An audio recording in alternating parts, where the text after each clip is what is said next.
मैं Valmiki Pandey, DAV school Jaddupur, Hindi शिक्षक।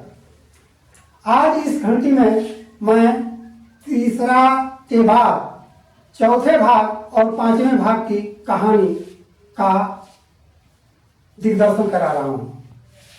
तो आइए, कथा वहां से आरंभ हो रही है जबकि हीरा और मोती दोनों उस बलशाली क्षण पर अपना विजय प्राप्त कर लिए थे।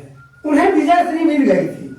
इस विजय की खुशी में वे उछल कूद कर रहे थे और सोचे कि अब हमें घर चलना चाहिए, अपने स्वामी के घर हमें अब चल पड़ना चाहिए। परंतु मोती कहता है, अरे भाई, बहुत दिन के बाद इच्छा के मुताबिक भोजन तो दिख रहा है, इसका तिरस्कार क्यों कर रहे हो?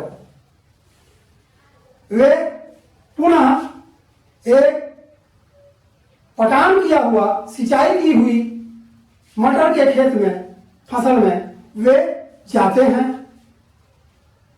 खुशी में मोती तो खेत में चलते हुए अंदर चला जाता है, बीच में चला जाता है, परंतु हीरा मेड़ के निकट ही रह जाता है और वह चलने लगता है। अभी कुछ ही चल पाए होंगे कि जिसका वह खेत था वह किसान की नजर पड़ी। वह लाठी डंडा लेकर के और साथियों के साथ खेत के तरफ दौड़ा ललकारते हुए। जब निकल आया तो इन दोनों की नजर पड़ी। अब वे खेत से बाहर भागना चाहते थे। हीरा तो मेड़ के निकट था, इसलिए वह तुरंत मेड़ पर चढ़ गया और बाहर निकल गया, परंतु मोती खेत के बीच में चला गया था। खेत की सिंचाई हुई थी, उसमें पैर धंस रहे थे, मटर बढ़ा हुआ था, उसके पैर फंस रहे थे। वह जल्दी जल्दी करते हुए भी वह खेत से बाहर नहीं निकल पाया। तब तक वे किसान के सहयोगी खेत को चारों तरफ से घेर लिए। अब मोती पकड़ में आ गया। हीरा चाहता तो उस समय भाग सकता था, अपना जान बचा सकता था, वह स्वामी के घर पहुंच सकता था, परंतु नहीं। हीरा वैसा नहीं था। हीरा सच्चा मित्र था, वह धर्मपरायण भी था। मित्रता क्या होती है? यह भाव उस हीरा के हृदय में पूर्ण रूप से भरा हुआ था। वह भी लौट आया। अपने साथी को वह अकेला कैसे छोड़ दे? जिएंगे तो एक साथ, मरेंगे तो एक साथ, खुशी मनाएंगे तो एक साथ, ऐसी भावना थी उन दोनों के बीच। एक दूसरे के दुख को अपना वे दुख समझते थे। फलस्वरूप हीरा भी लौट कर चला आया और वह भी पकड़ में आ गया। उस समय ऐसी स्थिति थी कि जो लवारिस पशु हैं और किसी किसान के खेत नुकसान करते हैं, उन्हें काजी हाउस में रखा जाता था।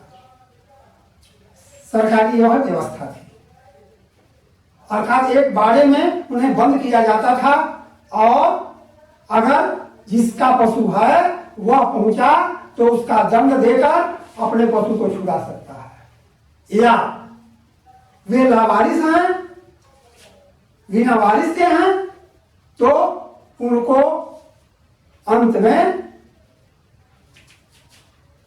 नीलाम कर दिया जाता था। अब वे काजी हाउस में बंद हो गए। जब वे काजी हाउस में आए तो वे क्या देखते हैं? वहां अनेक पशु मरे हुए जैसा पड़े हुए हैं। वहां पर कोई व्यवस्था नहीं है।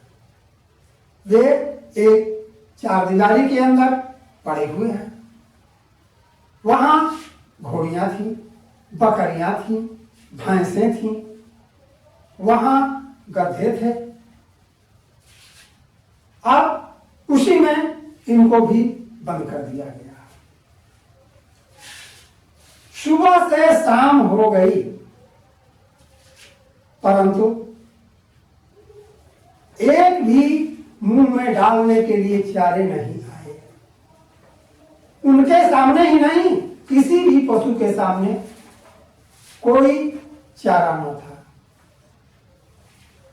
अब वे दिन भर इसी तरह पड़े रहे। ऐसा तो उनके जीवन में कभी हुआ ही नहीं था कि दिन भर उनको भोजन न मिले। वे दरवाजे की तरफ निगाहें लगाए हुए थे कि अब भोजन आएगा, अब कुछ खाने को मिलेगा, अब पानी पिलाया जाएगा, लेकिन कुछ भी वहां की व्यवस्था नहीं थी। इस तरह भूख के मारे वे तड़पने लगे और जब कुछ नहीं मिला तो उसके दीवार की मिट्टी ही चाटने लगे। लेकिन क्या मिट्टी के चाटने से पेट भरेगा? मुंह का स्वाद भले बदल सकता है, लेकिन पेट तो नहीं भरेगा। ऐसी स्थिति में वे अब क्या करें? एक बात हीरा को सोच में आई, क्योंकि वे आजादी पाने के लिए संघर्ष करना जानते हैं। उनके मन में संघर्ष के प्रति उत्साह है।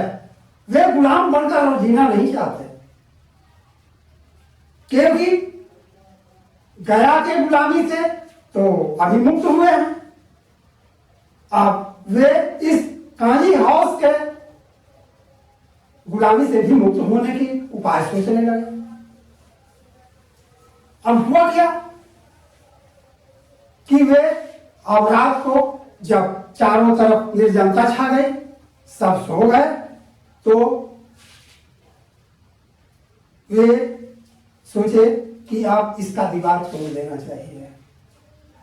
अपने सींग के वार से उस मिट्टी के दीवार को वे धक्का देने लगे।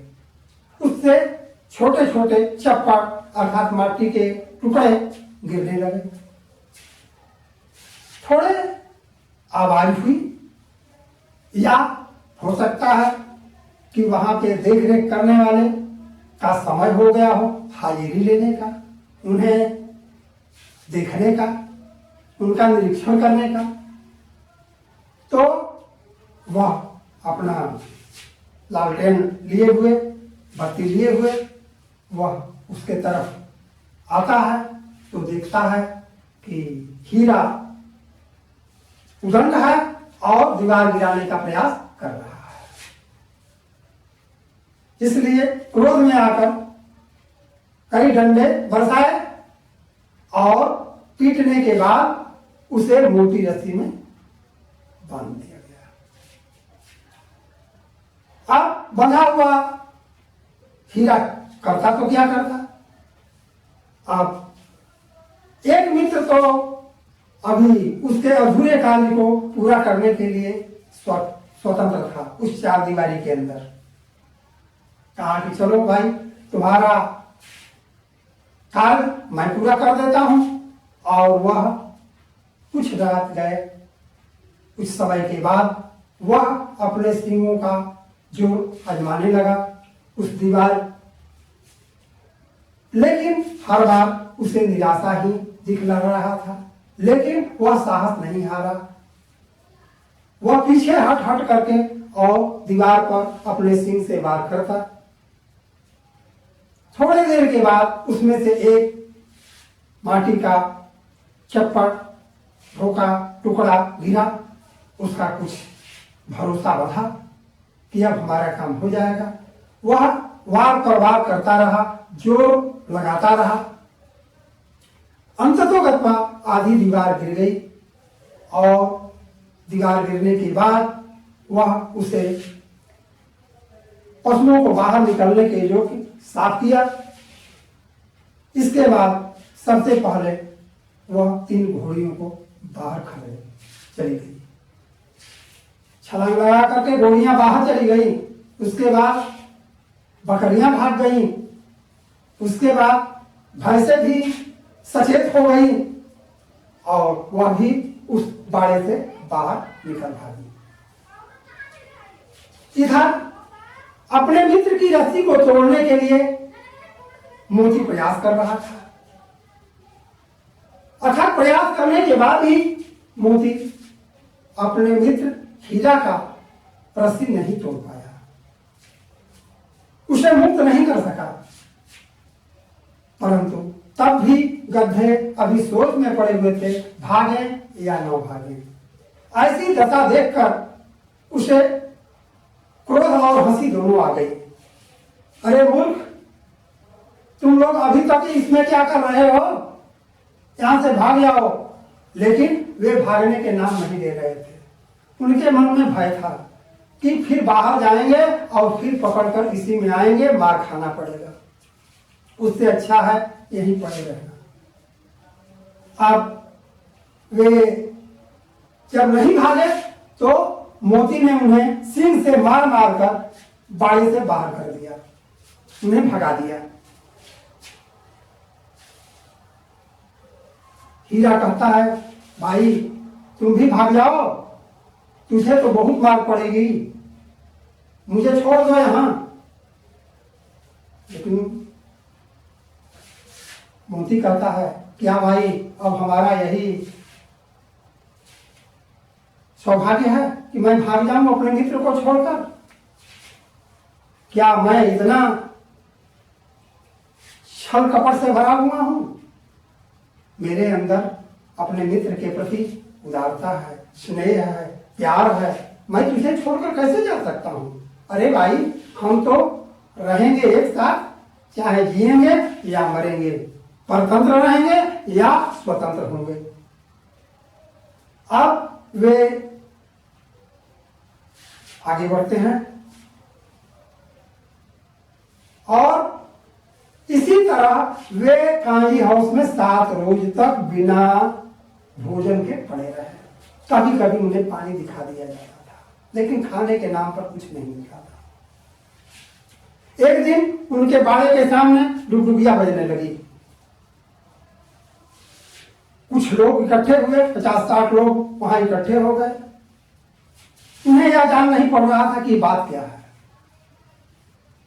अब इस मरियम बैलों को कौन लेता, क्योंकि अब उनके शरीर पर केवल हड्डी ही केवल दिखाई पड़ रही थी, मांस तो सारे सूख गए थे, उनके शरीर में अब ताकत नहीं रह गई थी।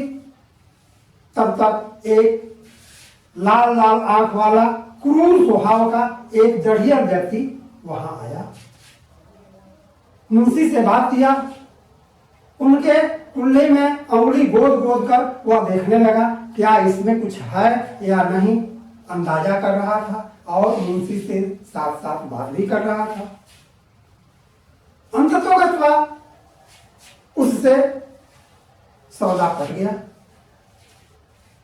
लेकिन हीरा और मोती दोनों के अंतर्भाव यह पहचान चुके थे कि अब मरना निश्चित है। अब उनके अंतर्मन में यह भाव जग गया था कि अब कोई उपाय नहीं है, अब तो हम लोगों की मृत्यु है। वह दृश्य उनके मृत्यु, वह दृश्य इनके आंखों के सामने नृत्य करने लगे। फिर भी वह अब क्या करें, तो वे अब उन्हें लेकर आगे बढ़ा। अब उनके पैर तो उठ नहीं रहे थे, शरीर में कोई ताकत नहीं थी। जैसे ही उनकी चाल कम होती वैसे ही वह ऊपर से डंडा बरसाता। वे गिरते पड़ते आगे बढ़ते रहे। बीच में आते हैं तो एक रेवड़ में बैल गायों का झुंड को वे देखते हैं, वे चल रहे हैं। वे पश्चाताप करते हैं, क्या भाई तुम्हारे हम जाति के हैं, तुम्हारे मित्र हैं, तुम लोग खुशी खुशी चल रहे हो, पागल कर रहे हो, क्या हमारी मदद नहीं करोगे? लेकिन उनकी बात कौन सुनने वाला है? यह दृश्य वह दिखा रहे हैं। इसका विश्लेषण हम अगले समय में कभी करेंगे। हम पूरी कहानी को आपके सामने रख देना चाहते हैं इस घंटी में। तो वह अब आगे बढ़ते हैं। वे मार्ग खाते हैं, आगे बढ़ते हैं, तब तक उन्हें अपना जाना पहचाना खेत दिखने लगा, कुआं दिखने लगा, बाग बगीचे दिखने लगे। अब उनके मन में थोड़ी उत्साह जगा, वे आगे बढ़ते रहे।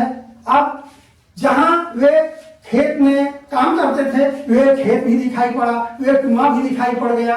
अब उनके मन में एक उत्साह उभरा और वह हीरा कहा, अब तो हम घर भागते हैं भाई। मोती कहता है, क्या यह भागने देगा? वो कहा कि अब यह बात करने का समय नहीं है, भाग चलो। और दोनों उछलते हैं और जो लगा करके उनके शरीर में एक जान उमड़ आती है, उत्साह उमड़ जाती है और वे भाग पड़ते हैं। पीछे से जड़िया उन्हें खदेड़ता है, पकड़ना चाहता है, लेकिन वे बीच में कहाँ रुकने वाले थे। वे तो अपने स्वामी के घर, अपने गौशाला में पहुंच जाते हैं। तब तक पीछे से दौड़ता हुआ यह जड़िया भी जाता है, उनकी रस्सी पकड़ता है। तब तक यह दृश्य देख करके झूरी भी आ जाता है और झूरी कहता है, ये तो बैल मेरे हैं। और कहता है कि मैं तो मवेशी खाना से निजामी लेकर आ रहा हूँ, ये बैल मेरे हैं। तब तक मोती उस पर सिंह चलाता है, उसे मारना चाहता है। यह देख वह रस्सी छोड़ करके भागता है, पीछे से मोती खदेड़ता है और उसे खदेड़ते हुए गांव के बाहर ले जाता है। तब तक शोर मच जाता है, गांव के बच्चे ताली बजाते हैं, उत्साहवर्धन करते हैं और हंसते हैं। और वह कूद कूद करके उस दरिया को मारना चाहता है। वह दरिया उस पर पत्थर बरसाता है, ढेला बरसाता है, गालियां देता है, फिर भी वह इनके निकट आने का नाम नहीं लेता है। अंततोगत्वा वह हार मानकर लौट जाता है। जब वह लौट गया तो वह मोती लौट कर आता है और अपने में खुशी खुशी बात करने लगता है। झूरी उनको अपने गले लगाता है। यह बात सुनती है उनकी पत्नी तो बहुत खुश होती है कि हमारे भूले हुए बैल वापस मेरे घर आ गए हैं। और वह बड़े प्रेम से उन्हें उनकी माथा चूमती है, उन्हें गुड़ खिलाती है। और तब तक गांव के बच्चे वहां आ जाते हैं और वे बच्चे कोई गुड़ लिया है तो कोई रोटियां लिया है और उन्हें खिलाते हैं और उनके माथा चूमते हैं। इस तरह जो भी विजय प्राप्त करता है, आजादी को पाता है, उसका स्वागत देश के संसार के लोग करते हैं। कहानी यहीं पर समाप्त होती है। अब हम आप लोगों को यह पाठ में आए हुए कुछ ऐसे प्रश्न हैं जो प्रश्नों को आप ध्यान से देखें। काली हाउस में कै पशुओं की हाजिरी क्यों ली जाती होगी? क्वेश्चन है, प्रश्न है। अब हमें प्रश्न क्रम वाइज लिखना होगा। पॉइंट दे दे करके लिखने से हमें उत्तर ज्यादा समझ में आता है और लिखने में भी आसानी होती है। इसलिए आप इस तरह से उत्तर लिखें। पहला, काली हाउस में कै पशुओं की हाजिरी इसलिए ली जाती होगी क्योंकि पशुओं की संख्या का ठीक ठीक पता चल सके। अर्थात पशुओं की संख्या का पता चलाने के लिए, लगाने के लिए हाजिरी ली जाती है। दूसरा, कोई पशु उसमें बीमार तो नहीं हो गया है, इसका पता लगाने के लिए भी हाजिरी ली जाती होगी। तीसरा, उदंड पशुओं की अलग व्यवस्था की जा सके। उसमें कोई उदंड पशु तो नहीं है, किसी पशु को मार तो नहीं रहा है, कोई उस बारे में उदंडता तो नहीं कर रहा है, इसकी जानकारी करने के लिए भी हाजिरी लेने के बहाने वे आते होंगे। चौथा, नीलामी के योग्य पशुओं की संख्या हो गई है या नहीं हुई है, इसकी जानकारी लेने के लिए भी हाजिरी ली जाती होगी। दूसरा क्वेश्चन, वह जो भैरव की बेटी थी, वह भैरव की बेटी बड़े ही निष्ठा स्वभाव की थी और वह हीरा मोती पर अपना जो प्यार बरसाई थी, उनसे जो प्रेम करती थी, उसे के विषय में क्वेश्चन किया गया है। छोटी बच्ची को बैलों के प्रति प्रेम क्यों उमड़ आया? इतना प्रेम क्यों था जबकि उसके बड़े पिताजी गया उनको ले गए हैं, लेकिन वह उसका प्रतिकार करती हैं। वे ऐसा क्यों हुआ? इसके लिए बच्ची को बैलों के प्रति प्रेम उमड़ने के निम्नलिखित कारण हो सकते हैं, जो निम्न कारण दिए गए हैं, नीचे लिखे गए हैं। पहला, छोटी बच्ची को सौतेली मां प्रताड़ित करती थी। वह प्रताड़ना उसके हृदय पर कैसा दुख के चिन्ह उभारते थे यह वह भली भांति जानती थी। ठीक वैसे ही गया भी हीरा और मोती पर अत्याचार करता था। उस अत्याचार को वह मन ही मन समझ रही थी, इसलिए उनके प्रति उनकी सहानुभूति थी। पहला। दूसरा, छोटी बच्ची को अपने मां से बिछड़ने के दुख का भान था। उसकी मां मर चुकी थी और जो सौतेली मां थी उसको कैसे प्रताड़ित करती थी, ये वैसे ही प्रताड़ का जो दुख मेरे हृदय पर होता है, ठीक ऐसा ही दुख हीरा और मोती के हृदय पर भी उमड़ता होगा, यह उसको समझ में आ रहा था। तीसरा, छोटी बच्ची मां के मृत्यु को स्वयं का दुर्भाग्य मानती थी, क्योंकि मेरा दुर्भाग्य है कि मेरी मां को हमारे लालन पालन के पहले ही स्वर्गवास हो गया। इस कारण वह अपने को दुर्भागा मानती थी, दुर्भाग्य हमारे जीवन का है। ऐसा ही दुर्भाग्य वह हीरा और मोती को भी समझती थी, क्योंकि वे अपने प्यार करने वाले स्वामी के घर से इस दुर्भागा के पास, गया के पास आ गए हैं और उनके साथ अत्याचार हो रहा है, ऐसा उनका दुर्भाग्य है, ऐसा वह मानती थी। चौथा, छोटी बच्ची निश्चल थी, उस छल प्रपंच नहीं जानती थी। वह तो अभी बालिका थी, वह तो प्रेम की भाषा केवल समझती थी। इसके कारण हीरा मोती पर जो अत्याचार हो रहा था उसे देखकर वह मन ही मन द्रवित हो रही थी, पिघल रही थी। उनका हृदय त्याग से द्रवित हो रहा था और यही कारण था कि उस छोटी बच्ची के हृदय में प्रेम हीरा और मोती के प्रति उमड़ आया। Thank you. आप इन प्रश्नों को समझें और इसका अभ्यास करें, और भी इस तरह की और भी इसमें संख्या बढ़ा सकते हैं उत्तर में। पाठ को पढ़ें, आपको हम एक रास्ता बता दिए, उस रास्ते को आप ध्यान में रखते हुए पाठ को आगे बढ़ाएं।